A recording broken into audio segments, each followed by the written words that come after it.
કંકણ મને આપી દો. અને ભગવાને આપ્યું ને આને દુર્બુદ્ધિ સૂજી. એટલે એમ થયું કે આ કડું જે છે એ હું પહેરીને ભગવાન મહાદેવના ઉપર જ હાથ મૂકી દઉં એટલે બળી જાય ને અજર અમર હું થઈ જાઉં. આવો વિચાર કર્યો અને પછી આગળ ભગવાન મહાદેવ ને પાછળ ભસ્માસુર. અને ખબર ભગવાન વિષ્ણુ ને પડ્યા. એટલે એક મોહિની રૂપ ધારણ કરી અને ભસ્માસુર પાસે ભગવાન વિષ્ણુ આવ્યા. સ્ત્રીનું રૂપ ધારણ કર્યું, નૃત્ય કરવા લાગ્યા અને ભસ્માસુર એને જોઈ રહ્યો છે. હવે માયાવી સ્ત્રી બને ને એ પણ ભગવાન વિષ્ણુ બને.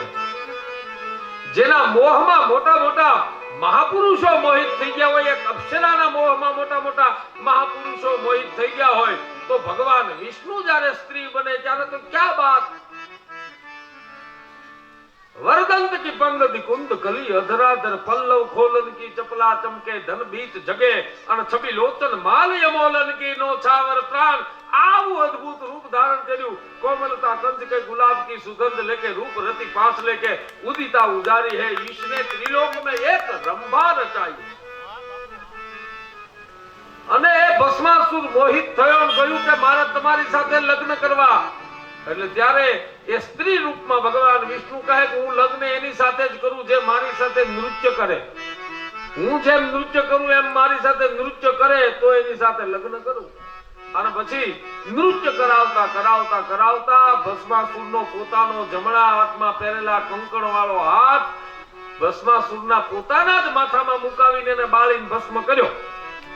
પછી ભગવાન શંકરને લઈ અને ભગવાન વિષ્ણુ માં પાર્વતી પાસે કૈલાસમાં આવ્યા. અને શંકરને તો કઈ ઠપકો દેવાનો હતો નહીં, કારણ કે એ તો ભગવાન વિષ્ણુ જાણે છે કે આ કોઈ પણ ગમે ઈ માગે તો ગમે ઈ આપી દે. એટલે માતાજીને ઠપકો દીધો કે એટલા વર્ષનો તમારો બેયનો ગરવા, એમાં તમે ક્યારેય તમારા ધણીને કાંઈ કોછો કારવો છો ખરા કે આ કુપાત્રને કોઈ દી આવા દાન દેવાય નહીં? ગોપાલ કહે ગિરિજા શીખવો પતિ રાવરો બાવરો દાની હે ભોરો. ગોપાલ કહે ગિરિજા શીખવો પતિ રાવરો બાવરો દાની હે ભોરો. એ પાત્ર કુપાત્ર કછું નહીં જાનત દે તજ દેત ન આપત થોરો. એ એટલું બધું આપે છે કે ઓલો ઉપાડીએ કે નહીં, અડધું તો પડતું મૂકીને વિયો જાય. એવો જે માગો એ આપે એવો આ વરદાતા છે. સદા શિવ સર્વવર દાતા એ દિગંબર હો તો એસા.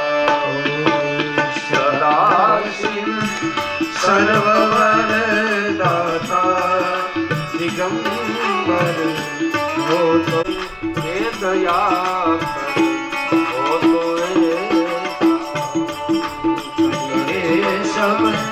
काम भगत हो तो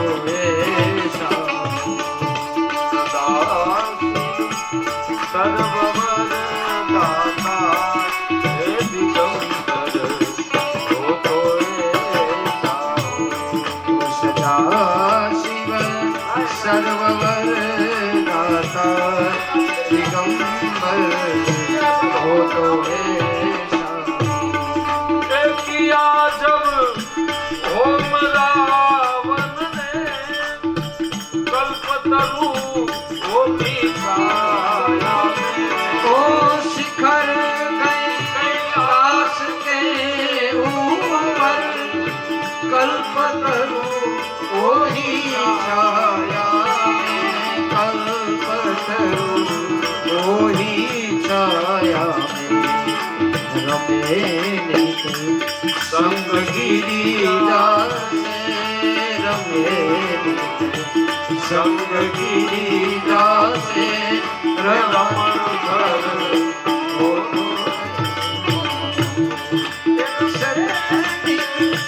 संग गिरिजा से रमण घर हो तो सदा शिव सर्ववर दाता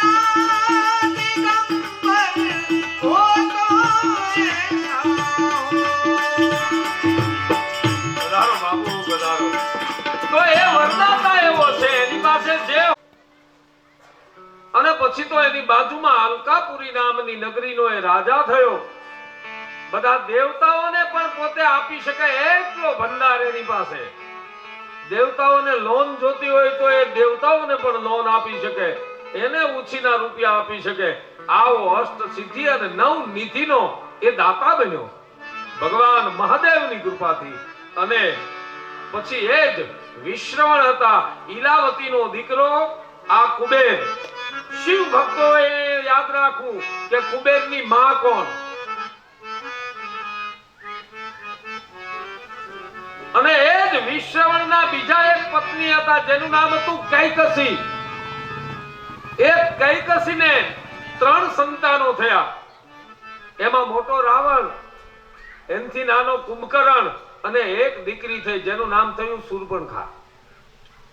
અને એક એની ત્રીજી પત્ની હતી, એના કુખેથી દીકરો જન્મ્યો, પણ એ થયો વિભીષણ. હવે આ વિભીષણનું નામ શું છે એ આપણે ક્યારેક બીજી વખત કથામાં ભેગા થાવું ત્યારે આપણે વાત કરશું. અને ત્યાં સુધી 1 વર્ષ સુધીમાં આપણે ગોતી રાખો ક્યારે એ વાત. એટલે આ રીતે કુબેરને અલકાપુરી મળી અને ભગવાન મહાદેવનો પરમ મિત્ર થયો. અને એના કરવા માટે એટલું જ એને કર્યું. શું કર્યું? મંદિરોએ દીપનું દાન કર્યું. એક દીવો પ્રગટાવો ત્યાં ભગવાન મહાદેવ એક ગુણ નિધિને ક્યાંનો ક્યાં કુબેર સુધી પહોંચાડી દે. તો સાહેબ હું તમે ભાવ અને પ્રેમથી એક વખત શંકરના મંદિરે જઈ, નાગ દેવતા પાસે જઈ અને એક દીવો ભાવથી શ્રદ્ધાથી પ્રગટાવીએ તો એ શું ન કરે, એ શું ના આપે. પણ આપણામાં ધીરજ અને પેલી હોતી નથી. જ્યાં સુધી દુખી હોઈએ ને ત્યાં સુધી આપણે એમ કરીએ કે ભગવાન અમારી ઉપર કૃપા નથી કરતો, અને કૃપા કરીએ ને ત્યારે આપણે ભૂલી જઈએ છીએ કે આ એની જ કૃપાનું ફળ છે. એટલે કહે છે કે દુઃખ મેં સુમિરન સબ કરે, સુખ મેં કરે ન કોઈ. દુઃખમાં તો બધાય સુમિરન કરે, પણ જ્યારે સુખ આવી જાય ત્યારે પરમાત્માની કૃપાને પણ આપણે ભૂલી જઈએ છીએ, એને યાદ નથી રાખતા. એટલે એ કૃપા તો વરસાવે છે પણ એનો અહેસાસ નથી થતો. એ કુબેરનું ચરિત્ર મને તમને કહે છે. આમ ભગવાન મહાદેવનો કુબેરનો કુબેર પરમ મિત્ર બન્યો. એ કથા આવી અને પછી તો જગતનું સર્જન આગળ વધ્યું છે. એમાં 13 કન્યાઓ દક્ષ મહારાજે કશ્યપ મુનિને ત્યાં પરણાવી. આ કશ્યપ ઋષિ એટલે ભગવાન બ્રહ્માજીની આંખોમાંથી પ્રગટ થયેલા એક ઋષિ જેનું નામ હતું મરીચી. એ મરીચીના દીકરા જેનું નામ હતું કશ્યપ. હવે કશ્યપના ઘણા સંતાનો થયા. એક સંતાન એમાંનું આમાં તમને યાદ રહે એટલા માટે કહું. એક સંતાન એનું થયું, એનું નામ હતું વિભાંડક. અને એ વિભાંડકને દીકરો થયો જેનું નામ થયું ઋષિ શૃંગી. એટલે આ પરંપરા આખી ત્યાંથી ઋષિઓની ચાલી. પણ એમાં એક અદિતિ નામની જે કન્યા હતી દક્ષ મહારાજની, એ 13 કન્યાઓમાંની મોટી કન્યા, એનું નામ અદિતિ. અને એ અદિતિથી કશ્યપ મહારાજને ત્યાં 33 પ્રકારના દેવતાઓ પ્રગટ થયા. 33 પ્રકારના દેવતાઓએ એ અદિતિ અને કશ્યપથી જન્મ લીધો, જેને આપણે 33 કોટી દેવતા કહીએ. કોટી એટલે શ્રેણી. 33 કરોડ નહીં, 33 જ ખાલી. પણ 33 ની એક જુદી જુદી કેટેગરી. કોઈ પોલીસમેન હોય, કોઈ એમાં જમાદાર હોય, કોઈ વળી પાછા રાઇટર હોય, કોઈ વળી પીએસઆઈ હોય, તો કોઈ પીઆઈ હોય, તો વળી કોઈ એનાથી ઉપર હોય, એમ કેટેગરી હોય. એમાં બધા દેવતાઓની જુદી જુદી પેલી છે. એમાંના 33 પ્રકારના દેવતાઓ. હવે 33 ના નામ યાદ જોઈ લો તમે. એક તો જાણે 12 આદિત્ય એટલે 12 પ્રકારના સૂર્ય. એ 12 સૂર્ય જન્મા, 8 વસુઓ જન્મા, 12 ને 8 20, અને 11 રુદ્ર જન્મા, 20 ને 11 31, અને 2 અશ્વિની કુમારો જન્મા. એટલે કુલ થયા કેટલા? 33 આ 33 પ્રકારના કોટી દેવતાઓ અદિતિ અને કશ્યપ થી જન્મ્યા. પછી એક બીજી દીકરી જેનું નામ હતું દીતિ. એ દીતિને ત્યાં બે દીકરા થયા, પણ દાનવ થયા, હિરણાક્ષ ને હિરણ્યકશિપુ. એને ભગવાને નૃસિંહ અને વારાહ રૂપ લઈને માર્યા. અને પછી આ જ દીતિએ એક દીકરો એવો બ્રહ્માજી પાસેથી માંગ્યો કે મને ઇન્દ્રના વજ્રથી પણ ન મરે એવો. એને દીકરો થયો, એનું નામ થયું વ્રજરાંગ. એ વ્રજરાંગીની સાથે એના લગ્ન થયા. એને ત્યાં એક સંતાન થયું જેનું નામ થયું તારકાસુર. એવી આખી કથા. એ દીતિને ત્યાં આ રીતે, અને દનુને ત્યાં એક બીજી દીકરી હતી દનુ. એ દનુને ત્યાં પણ હયગ્રીવ, કાલકા, નરક, કાલક આવા બધા રાક્ષસો જન્મ્યા. એક કન્યા હતી જેનું નામ હતું તામ્રા. એ તામ્રાને ત્યાં 5 કન્યાઓ જન્મી.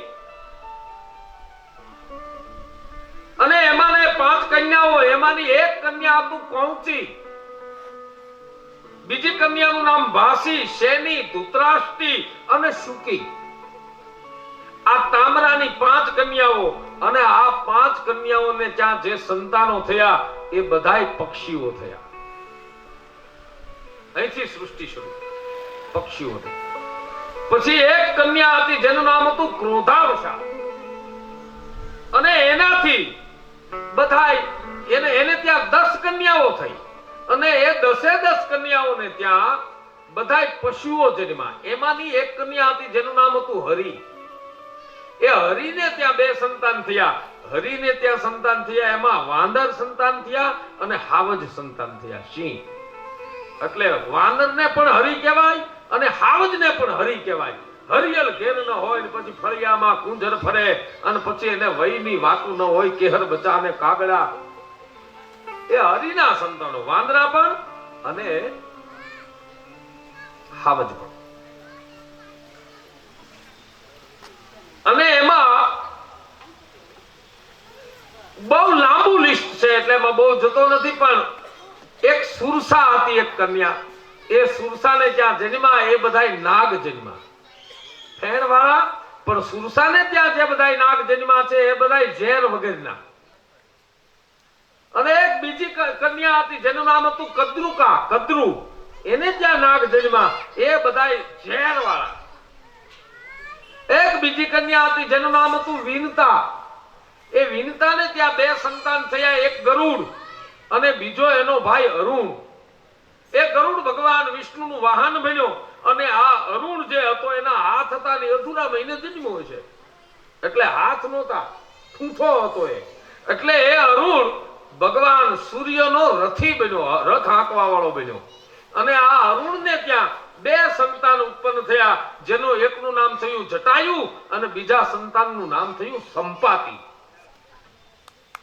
જે જટાયુ રામાયણમાં આવે છે, સંપાતિ પણ રામાયણમાં આવે છે, જેની કથા આપણે સાંભળીએ છીએ. એમાં સૃષ્ટિનું સર્જન આગળ વધ્યું. અને હવે આ સૃષ્ટિના સર્જનને આગળ વધારવા માટે ભગવાન મહાદેવને પ્રાપ્ત કરવા માટે દક્ષ અને વારિણીને ત્યાં ભગવાન બ્રહ્માજી આવ્યા ને એને એમ કહ્યું કે આ સતીને કહો શંકરને પ્રાપ્ત કરવા માટે તપ કરે. ભાદરવાથી લઈ આસો મહિનાથી લઈ અને ભાદરવા સુધીનું એક વ્રત આવે છે જેનું નામ છે નંદા વ્રત. આસો મહિનાની એકમથી શરૂ થાય, ભાદરવો પૂરો થાય. જ્યારે એ વ્રત પૂરું થાય, 1 વર્ષનું નંદા વ્રત માં સતીએ આર્યાજ્યું છે. પેલા 1 ટક જમે, પછી અન્ન છોડી દીધું, ફળાહાર કરે, ફળાહાર છોડી દીધો, પર્ણ લે, પર્ણ છોડી દીધા, પાણી પીવે, પછી તો પાણી પણ છોડી દીધું. એનું વર્ણન ખૂબ શિવ મહાપુરાણમાં આવ્યું છે. હું આપને આ સંક્ષિપ્તમાં વર્ણન કરતા કરતા જઈ રહ્યો છું. અને પછી વર્ષ પૂરું થયું, ભગવાન મહાદેવ પ્રસન્ન થયા અને કહ્યું કે માંગો આકાશવાણી થઈ. સતીએ કહ્યું કે મારા મનના જે મનોરથો છે આપ પૂર્ણ કરો. તથાસ્તુ કહી ભગવાન શિવ કૈલાસ ગયા. અહીંયા બ્રહ્મા અને બ્રહ્માની સાવિત્રી અને વિષ્ણુ અને લક્ષ્મીજી ભગવાન શિવના દર્શન કરવા માટે કૈલાસ ગયા છે. ભગવાન મહાદેવનું આરાધન કરી અને શિવ ની પ્રાર્થના કરી અને બ્રહ્મા અને વિષ્ણુ કહેવા લાગ્યા છે એકાંતિહ કાંચનાક્તમ ભક્તા વાસંસી યશ્યનઃ કેવલમ ચરિતમ તે ગાયંતી પરમ મંગલમ અતિન્દ્રિયમ મનાધારમ સર્વાધારમ હેતુકમ અનંતમ માધ્યમ સૂક્ષ્મમ ત્વામ પ્રણમામ અખિલેશ્વર. આપ ઇન્દ્રિયોથી પર છો, આધારથી રહિત છો, છતાંય આધાર વાળા છો, બધાના આધાર છો, અનંત છો, આદ્ય છો, સૂક્ષ્મ છો. અને એવા આપને જે આપના ભક્તો હોય એકાંતમાં રહીને કોઈ પણ પ્રકારની આપની પાસે આશા રાખતા નથી અને માત્ર ને માત્ર તમારું ભજન જ કરે છે, તમારા ગુણગાન જ ગાયા કરે છે, એવા હે ભગવાન ભોળિયાનાથ અમારી ઉપર કૃપા કરો એમ કરીને બ્રહ્મા, સાવિત્રી, ભગવાન વિષ્ણુ અને લક્ષ્મીજી આ ચારે જણા સામે ઉભા રહ્યા. એમાં કાયદેબાદ ભગવાન વિષ્ણુએ શિવજીની સામે પ્રસ્તાવ મૂક્યો અને બ્રહ્માજીએ એની પુષ્ટિ કરીને કહ્યું છે કે મહાદેવ, અમે જેમ અમારી પત્ની સાથે, અમારી અર્ધાંગીની સાથે અહીંયા તમારી સામે ઊભા છીએ, તમે એકલા આ દુનિયા આખી બ્રહ્મા, વિષ્ણુ અને મહેશ તમારું નામ પણ સાથે લે છે, અમારે બંનેને પત્ની છે, તમે હજી આમ સાવ એકલા, એટલે તમે પણ લગ્ન કરો. ભગવાન મહાદેવ કહે કે લગ્ન કરું ખરો, પણ એક શરત ઉપર. બોલે કઈ શરત? બ્રહ્માજી કહે છે. ત્યારે ભગવાન મહાદેવે એક શરત રાખી છે. બોલે દીકરી કોણ છે? તો કે દક્ષ મહારાજની દીકરી પરા અંબા જગદંબાએ અવતાર ધારણ કર્યો છે દીકરી તરીકે. એને હમણાં જ નંદાવ્રત પૂરું કર્યું છે. આપણે આકાશવાણીથી એને મનની મનોકામના પૂર્ણ કરવાનો આશીર્વાદ આપ્યો. આપ એની સાથે લગ્ન કરો. ભગવાન મહાદેવ કહે લગ્ન કરું, તમે બહુ કહો છો એટલે કરી લો, પણ મારી એક શરત. શિવ મહાપુરાણમાં શરત બતાવી છે. તત્ર એકમ પણ મે ત્વમ વૃણુ બ્રહ્મ ભવિષ્યતિ. એ મારી વાણી અને મારા વર્તન ઉપર જો અવિશ્વાસ કરશે તો બ્રહ્માજી એ કન્યાને કહી દેજો હું એનો ત્યાગ કરી હોય તો એની સાથે લગ્ન કરીશ. બ્રહ્મા અને સાવિત્રી, વિષ્ણુ અને લક્ષ્મીજી બંને દક્ષના ઘરે પધાર્યા. દક્ષ વારિણીને બોલાવી, સતીને બોલાવવાનું કહ્યું છે. ભગવાન મહાદેવ તમારી સાથે લગ્ન કરવા રાજી થયા છે, પણ એને શરત રાખી છે કે મહાદેવનું વર્તન અને એને વાણી ઉપર જો તમે વિશ્વાસ નહીં રાખો, અવિશ્વાસ કરશો, ત્યારે એ તમારો ત્યાગ કરી દેશે. બોલો શરત મંજૂર? શરત મંજૂર છે. અને પછી તો ઘડિયા લગ્ન લેવાના. ચૈત્ર સુદ 13 ફાલ્ગુની નક્ષત્ર આવ્યું, પૂર્વ ફાલ્ગુની નક્ષત્ર આવ્યું, ત્યારે ભગવાન શિવ અને શિવાના લગ્ન બ્રહ્માજીએ કરાવ્યા. ગોર બાપા બ્રહ્મા બન્યા. અને એ વખતે માં ભગવતી પરાંબા અદ્ભુત રૂપ ધારણ કરી, શણગાર સજી અને પોતે ત્યારબાદ ધર્મ સંતોષનાથ ગુરુ બોલો મહાદેવ નમઃ પાર્વતી પતિ હર હર મહાદેવ. મહેન્દ્રગીરી વિદેશ્વર મહાદેવ મંદિર સુરતથી જે પધારેલા છે તે હાર્દિક બાપુનું સન્માન કરશે. મહંત શ્રી બકુલગીરી ભક્તેશ્વર મહાદેવ મંદિર પૂજ્ય હાર્દિક બાપુ તેમનું સન્માન કરશે.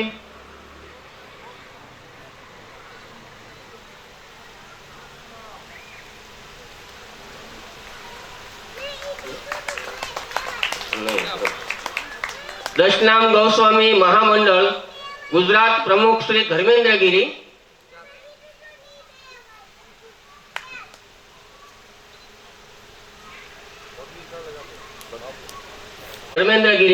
પૂજ્ય બાપુ તેમનું સન્માન કરશે. બોલો ઓમ નમઃ પાર્વતી પતિ હર હર મહાદેવ. આપણે આંગણે પધારેલ ઉત્તમગીરી બાપુ, પ્રકાશગીરી, સોમગીરી, નાગનાથ મહાદેવની, નાગનાથ મહાદેવની,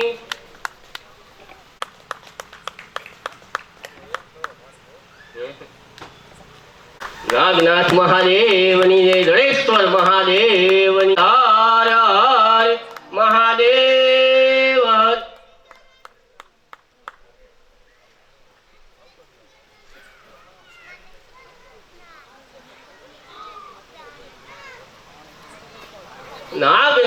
મહાદેવની જય.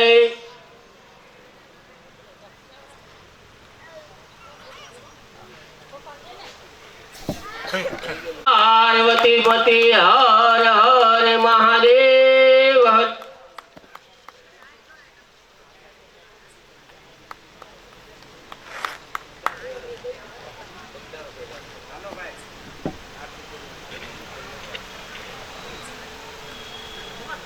પાર્વતી પતિ હર હર મહાદેવ હર.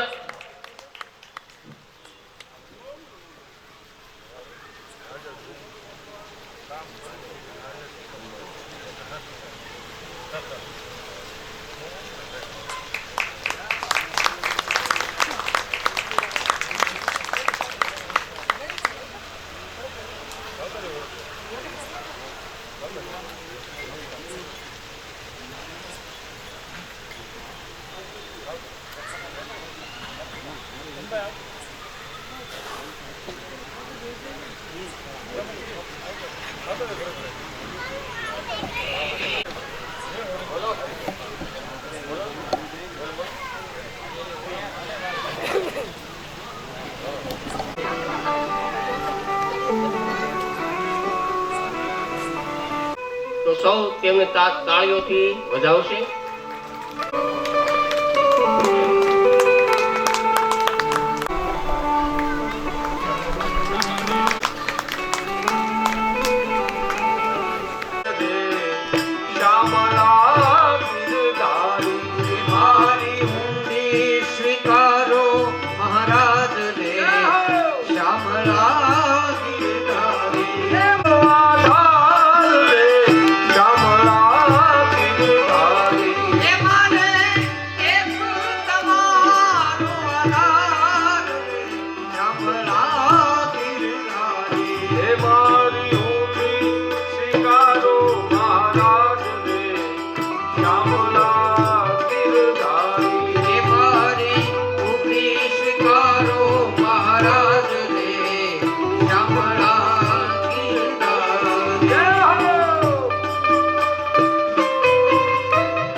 અને દ્રૌપદી ના પૂરા છે નરસિંહ મહેતાની હુંડી સ્વીકારજો. આ નરસિંહ મહેતાની હુંડી સ્વીકારજો. હુંડી સ્વીકારો મહારાજ રે શામળા ગિરધારી. મારી ભૂમિ સ્વીકારો મહારાજ રે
ઘેર જાઉં ગમતું નથી. એકાદશી ગુરુ પાળો રંગ રેલિયો ઘેર જાઉં ગમતું નથી. એ મારે માથે યમુનાજીની વેલ ઘેર જાઉં ગમતું નથી. મારે માથે યમુનાજીની વેલ ઘેર જાઉં ગમતું નથી. એ મારે માથે યમુનાજીની વેલ ઘેર જાઉં ગમતું નથી. મારે માથે યમુનાજીની વેલ ઘેર જાઉં ગમતું નથી.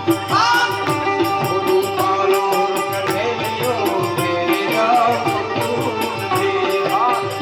ગુરુ પાલો કઢેલિયો ઘેર જાઉં ગમતું નથી.